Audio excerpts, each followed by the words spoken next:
Oh, hello, people. My name is Calibos. The only boss. Oh, wait, what else? Have you heard? Wait, do you know that Tap Tap Send is live in Texas? Oh, you didn't know? We went to New York. Now we are live in Texas. So people in Texas and around, all you have to do is to download Tap Tap Send. Yes, Tap Tap Send has become the most unique, secure, and fast way of sending money across the world to your loved ones anywhere. Okay, so download Tap Tap Send on Google Play Store or App Store, and when you're in Texas or around, you just have to put in the code TXGH. What did I say? TXGH, and you get $10 for your first transaction you make. But yeah, Mahama Media, Texas, you drew, huh? Very soon we'll conquer everywhere. Download Tap Tap Send now on Google Play and App Store. Tap Tap Send. It's secure, convenient, easy, and fast.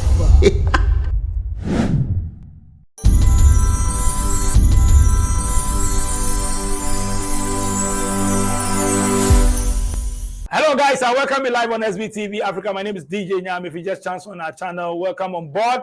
The voice of the community. I talk to Ghanaians, Africans. I talk to everybody, those in the diaspora and all that. If you want to come on my show, let's get to know what you are doing, what you've learned, what you've been through, and all that. Share your experience with us. Our platforms are open to everybody. My numbers are on the screens. Just WhatsApp me or send me a voice note, and then you are on. Don't call me. Just WhatsApp me and I'll respond. I'm going to have a chat today. Surprise you guys. I know I've been talking to a lot of Africans, but today I go talk to Obodo Oyibo, Obroni. I'm going straight to Germany, DHW 1642 Concord plane. Drop your comments, subscribe, share. Let's go straight. I have Fatman in the house. Fatman, welcome you live on SBTV Africa. How are you doing? Hey, thank you, DJ Jamie. It's a pleasure to be here. Nice. How is Germany? It's okay. It's a bit hot at the moment. It's probably similar to over there in sub-Saharan Africa at the moment. Damn hot. You are in summer, so you guys are having fun, eh? Oh, It's good weather. 30 degrees. Too hot for me, you know. Too hot for you, so you prefer the cold? You prefer winter than summer? I prefer evening to daytime when it's hot. At least it's cooler. Yeah. Anyway, welcome on my show. Let's get to know you. What's your real name? My real name is Adrian. Adrian, yeah. Adrian, yeah. Adrian. Okay, Adrian what? Adrian Scarlett. Like Captain Scarlett, Scarlett O'Hara, Scarlet Fever. Adrian Scarlett. Yeah. Oh, okay. Which part of Germany are you? We're near Kaiserslautern, so southwest Germany, not far from the French border, and we've been here about nearly a year. We've been around a lot, so we've been here about a year. Oh, okay. So you are German, right? No, I'm Irish passport holder, but I was born and raised in England. Oh, England. Okay. So somebody will ask, how long have you been in Germany, though? Since August last year, so nearly a year. A year. But what brought you to Germany? Okay, what so are you doing there? I work in international education. I was previously in China. Before that, I've worked a lot in sub-Saharan Africa. But what brought me here was really the COVID outbreak. I couldn't get my family back to China once they returned to Europe and then to Zambia, where my wife is from. And then we couldn't get them back into China. So after some time, I'm like, no, I've got to come home. I had a baby he was already 9 months. I'd never met him because I was stuck out there. So I'm like, no, got to come home. And then I found a job in Germany. I didn't really want to go to England. And because I got a European Union citizenship through being Irish, I can work anywhere in Europe. So yeah. I understand you. So your wife is from Africa, Zambia. How did you met her? Her uncle was actually a really good friend of mine.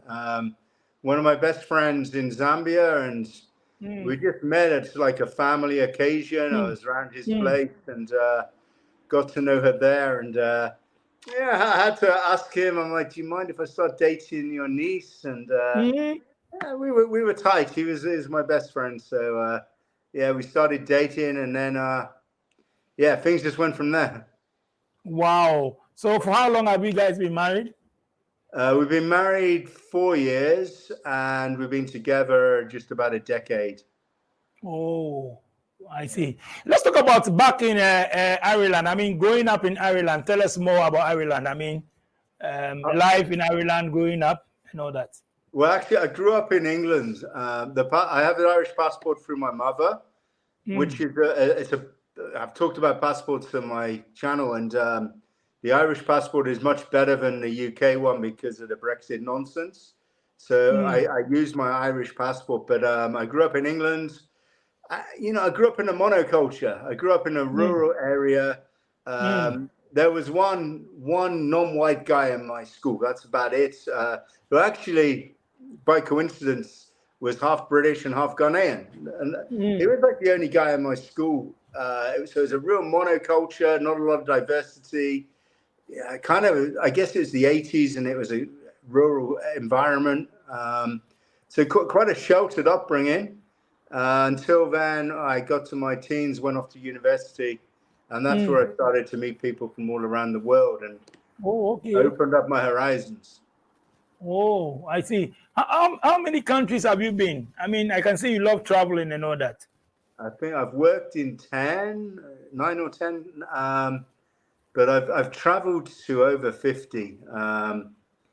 Wow. I started off traveling in Europe when I was a teenager, just hitchhiking and jumping on trains, and then gradually broadened my horizons. I took my first international job in 2001. That was in Botswana. And from the first time I landed on the soil, I don't know if people appreciate, but you guys are obviously born and raised as Africans, but it can, your continent can really kind of drag someone in that I'll never be African, but my heart will always be part of your people, So yeah. I mean, before coming to Africa, I know back in the days, I don't know whether these days they still do it, but back in the days, the stuff that they show on your TV, the way they portray Africa, the kind of things that they say to you guys, discourage you guys from coming to visit, invest in Africa and all that. I mean, before coming to Africa, what was your perception and all that? Okay, so part of it, you can't help but be blinded by the stereotypes to some extent, because all you hear about is corruption, war, violence, poverty, disease. That's the perception of the media, and it still is to this day. But I'm fairly well read. Politics is what I studied at university, so I was aware of the other dimensions. Certain things surprise you, though, the level of development. But even since my first visit in 2001 to going back frequently and working in other countries, I think Europeans would be surprised by the levels of development that you'll find, the quality of buildings, of malls, shopping, office blocks in the big cities. Cities like Johannesburg or Lagos. I've not been to Accra, but these cities could easily be in Europe. I used to show students in England when I went back to England and taught there for a while. I'd show my students pictures of African cities and say, where is this? And then they'd be like, maybe London or Paris or New York. I'm like, no, this is Johannesburg. This is Lagos, Nigeria, or Casablanca, Morocco. But people are unaware. People just, my wife gets it all the time. She's like, so do you live in a hut? Even worse, do you live in a tree? People are just oblivious to the reality. So, the audience I talk to, because my channel on YouTube and my other social media network, the main focus started off as weight loss. But what I realized is, I've got other stories to share, because people are more likely to listen to me than to you in some respects. We're talking about Europeans, because I can amplify what you may say. Some of the stuff I talked about with passport apartheid, if it comes from an African, I think it washes over the heads of many Europeans.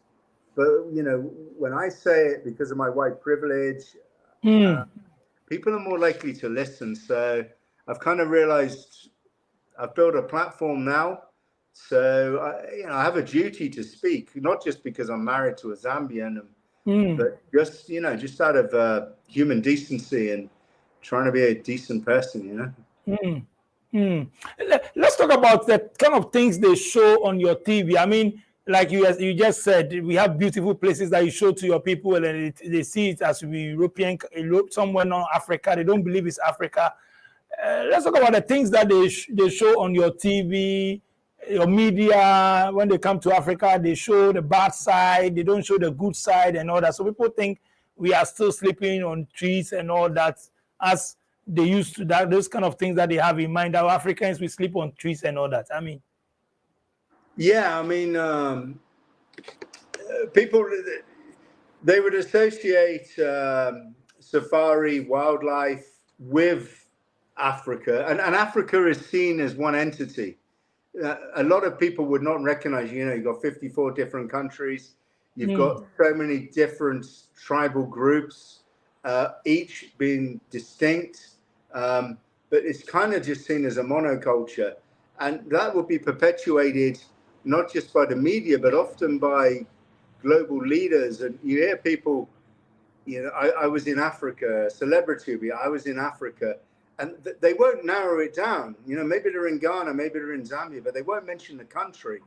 And, that's infuriating. And that really annoys my wife as well. But, being specific to where you were. And people, the fact that your day-to-day life, where, particularly if you're living in a built-up area, if you're living in an urban area, your day-to-day life, driving to work, going to the office, using the internet, using mobile phones, using cell phones, Europeans won't realize, they'd be shocked that you have TV even, let alone that, virtually everybody's got a cell phone, and everyone, so much money is spent on buying data to access the internet across the continent. People will be oblivious to that. Yeah, it's bizarre. There's so many stereotypes. How many African countries have you been so far? All right. So I've worked in Botswana, Malawi, Zambia, Nigeria, and Morocco. And I've traveled in South Africa, Namibia, which I always say wrong, Egypt, but then Egypt and Morocco, they're Africa, but they're very different. It's the sub-Saharan part of Africa is very different to the north. So, it's still Africa, but that's a whole different debate, I guess. But, your favorite place so far? What can I say? I have to say Zambia. Because of your wife, you say Zambia. Zambia is great. I mean, are you scared of mentioning other country? Your wife will not cook for you today. I think the most beautiful country I visited, actually I missed off the list just then, the most beautiful country physically was probably Zimbabwe. Zimbabwe, okay. What do you like about Zimbabwe? I just love the diversity. You've got the beauty of the Eastern Highlands over towards the Mozambique border. You've got the hills, the rolling countryside. You've got the Victoria Falls, Mosi Otunya, which again, I have to say is half Zambian, half Zimbabwean. But and both sides are beautiful. I have no particular favorite, but that's there. The national parks are unspoiled. They're not overly touristified. I've not been to Kenya or Tanzania, but I understand that their national parks are basically just modeled for tourists. But Zimbabwe, like Zambia, it's more authentic. And there's so many things I heard before I went to Zimbabwe, and even before I went to Africa. You'll be treated like this as a white man, whatever, and none of it's true. It's I think that there may be some aspects in Zimbabwe because of the white who live there would still talk about themselves as Rhodesians rather than Zimbabwean. And I think some of those guys, would be rejected in society. But I felt I could go anywhere. And there's nowhere I think that I've felt particularly uncomfortable. There were certain parts of Nigeria where I wouldn't go without being with a local person. But by and large, that was more because I was there at a time when there were a lot of kidnappings, and I was in Port Harcourt, so the oil and gas industry was there. And I'm a teacher. I'm not. I don't earn that big money like those guys. So, but you get a little bit nervous. But generally, I can just be free. What about the food? The food. Did you try any of our local foods? Well, the main staple in the southern part of Africa will be maize meal, sadza, papa, and shima. Where it fills you up. And then in the west, obviously, I ate a lot of jollof rice. Jollof rice, I know. I know jollof rice. You eat jollof rice. Yeah, and I know that Ghanaians and Nigerians are always arguing about whose is the best. So I can't say because I've not been to Ghana, so I can't say. But I enjoyed the Nigerian food. We are waiting for you to visit Ghana. When are you coming to Ghana? Hopefully sometime. I haven't explored enough of West Africa. A lot of my work and travel has been in the south. So hopefully. I have to persuade my wife. She doesn't get too comfortable in Europe. Oh, really? Well, she kind of joking. She prefer Africa than Europe. Well, me, I would prefer Africa. My wife, I think we'll move back at some point. It's these economic factors. We have the same factors driving us as many people in Ghana and across the continent that because we can earn more money in Europe, obviously we send some back to family. We're able to do that when we're earning money in Europe, like we were in China. I can be comfortable in the international schools I've worked in, but it's the economic reasons really. And again, that's what drives a lot of people to Europe. That's why so many people from sub-Saharan Africa want to migrate to Europe and from other parts of the world. It's not for the cultural reasons or anything else. It's economic migration. But then it's the other way too. I'm an economic migrant because I'm working outside of my own country. I'm working in Germany. When I worked in Malawi, when I worked in Botswana, Zambia, etc., I'm an economic migrant as well. And this language, I talk about this in some of my videos, the language that we use, a white person goes to work in Africa, they call themselves an expat. But expat is just a term of white privilege. It's a term which sets white people apart and says that somehow you're different. This cocoon that white people tend to live in and not integrate in society. So even the term expat, I use it now, but only in informational purposes. I never identify as expat. I would be an immigrant if I'm working in your country. I'm an economic migrant because I'm being paid to work there.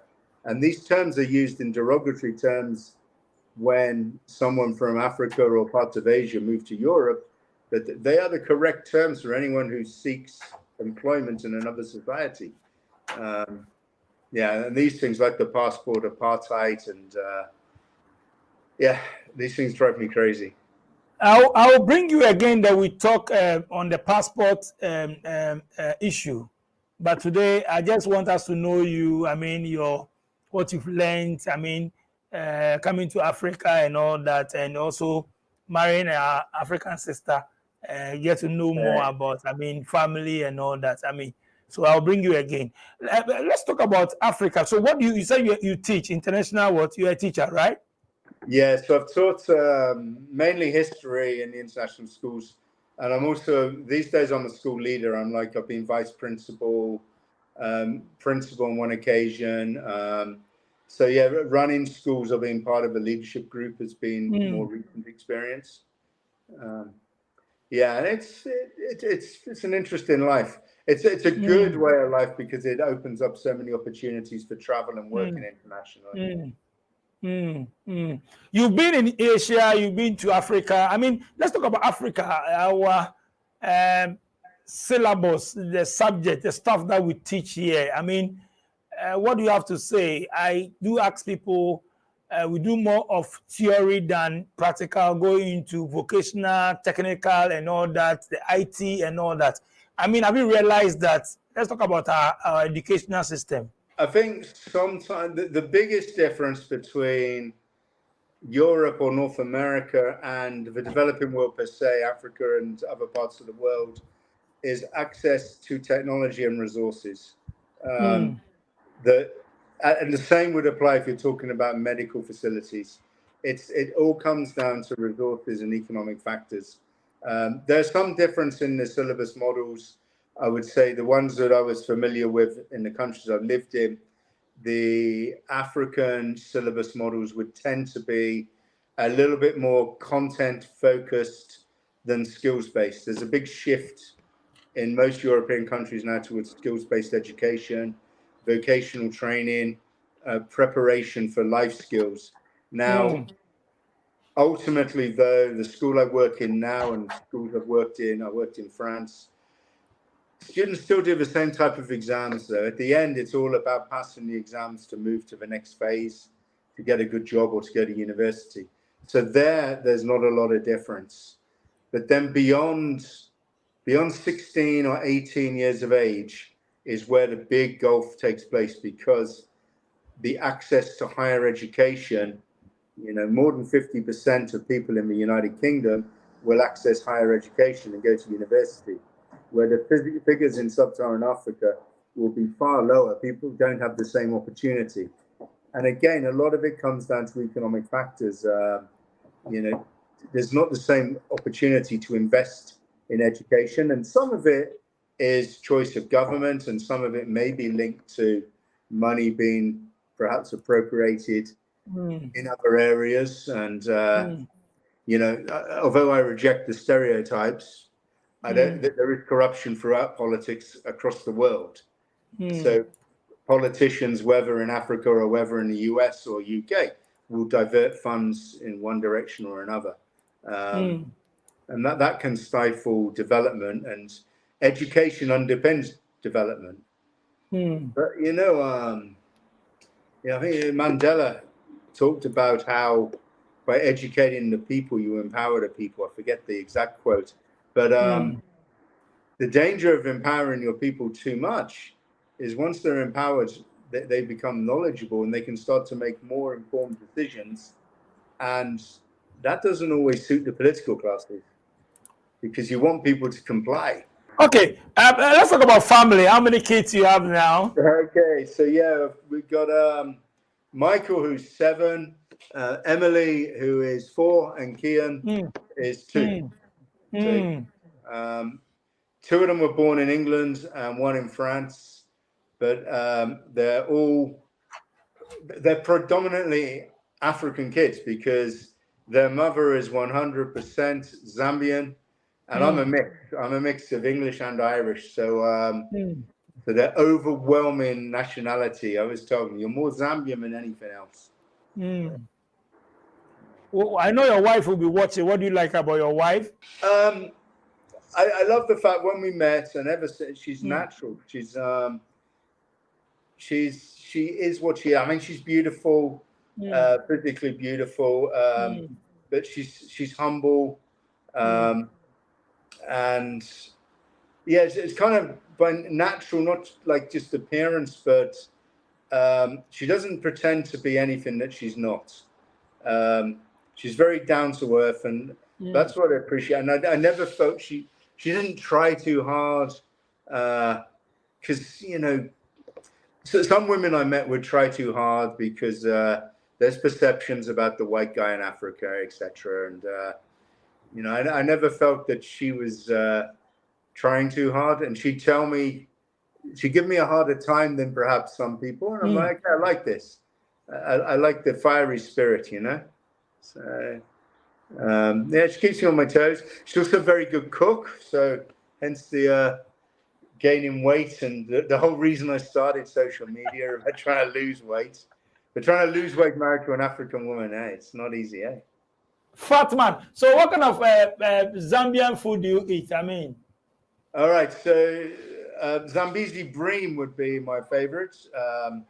So fish straight out of the river with nshima, the maize meal, with vegetables, what they call rape, which is a green vegetable, impwa, which I don't even know what we call impwa in English.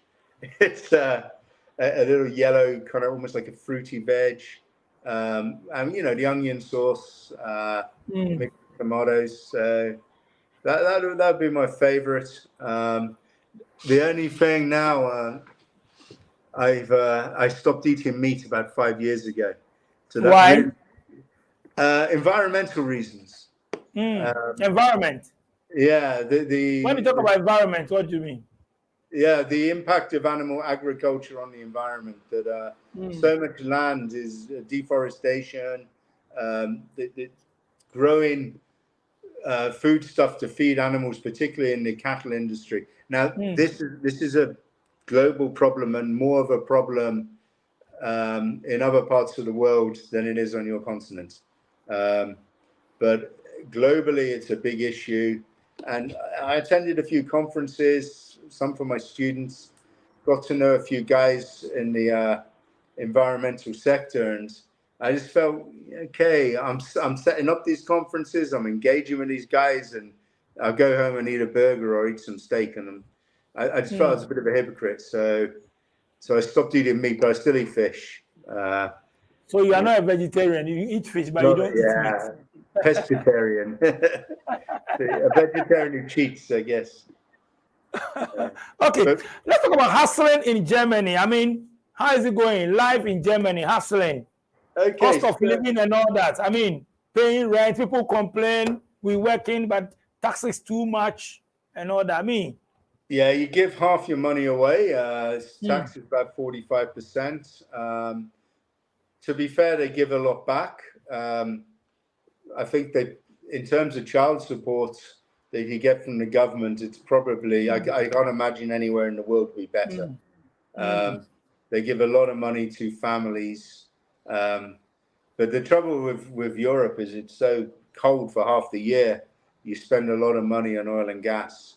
So your bills are high, and a lot of your brothers and sisters who come here for a better life economically, I could see how they're going to struggle, and people back home don't appreciate that they're not going to be as wealthy as they may imagine, because the cost of living, the cost of renting a space, you're talking hundreds of euros just to rent a small apartment. The amount they still have to pay bills, transport costs will be like a different level to they're used to back home. So yeah, it is a hustle. My wife has to work as well. When we worked in China, and also when I worked in other parts of the world, generally what I would earn would be enough for the family. But here, we both have to work. I see. Social systems are great. I've had a couple of little health issues this year, and the health systems is amazing. Even today, my son had to go to the hospital, banged his head, he's fine, but they took him straight away. He was treated within minutes. So these things which we can take for granted in Germany, but that's not across Europe. It's nowhere near as good in some other parts of Europe. Are you facing any challenge with the language because you speak English? Yeah, my key phrase is Sprechen ein bisschen Deutsch, which is I only speak a little bit of German. But why are you not learning it? I mean, yeah, no excuse. I need to learn more German.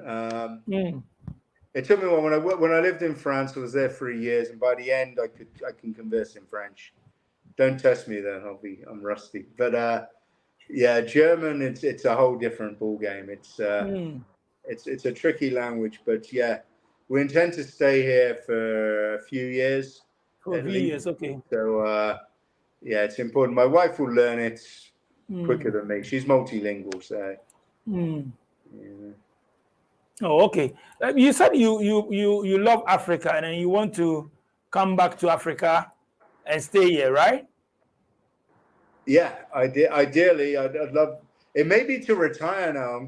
I'm over 50, so it may be for retirement. I don't know. You want to retire? You want to retire in Africa? It's a better the quality of life, provided you've got a little bit of money. It's a better life. It's a better life. Okay. If you've got some, and that's the same world over, but you can enjoy life and the simple pleasures of life, I think, more.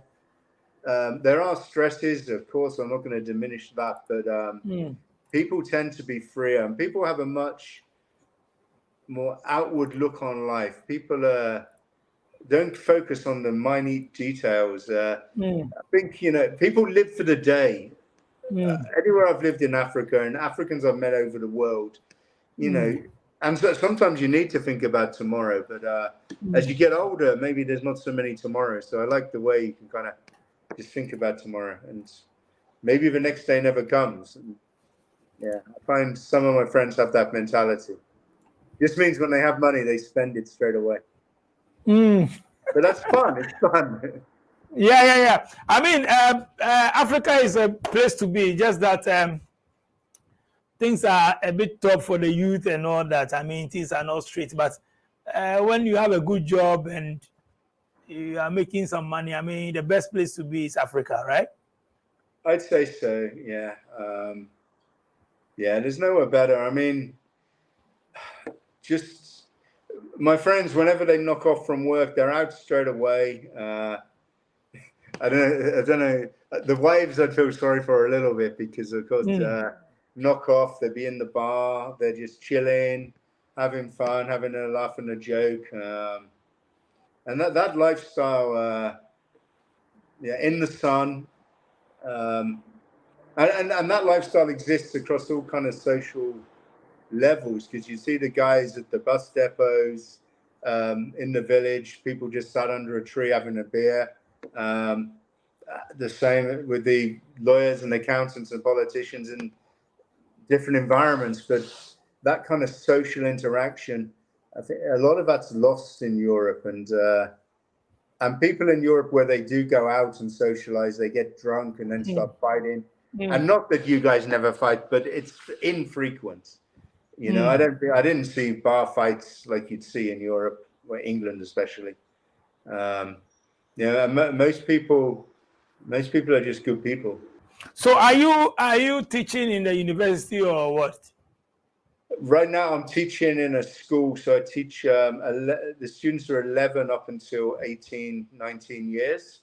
I worked in a college when I was in Botswana. I was training teachers, so that was university, but mainly I've been in 11 to 19 high school environment. Oh, okay. Fatman, thank you so much for coming on my show. I mean, it's been a wonderful time with you. I'll call you again. I know we'll do part 2 of this. We'll talk about the passport issue and another stuff. I mean, any shout outs to family, friends, anyone?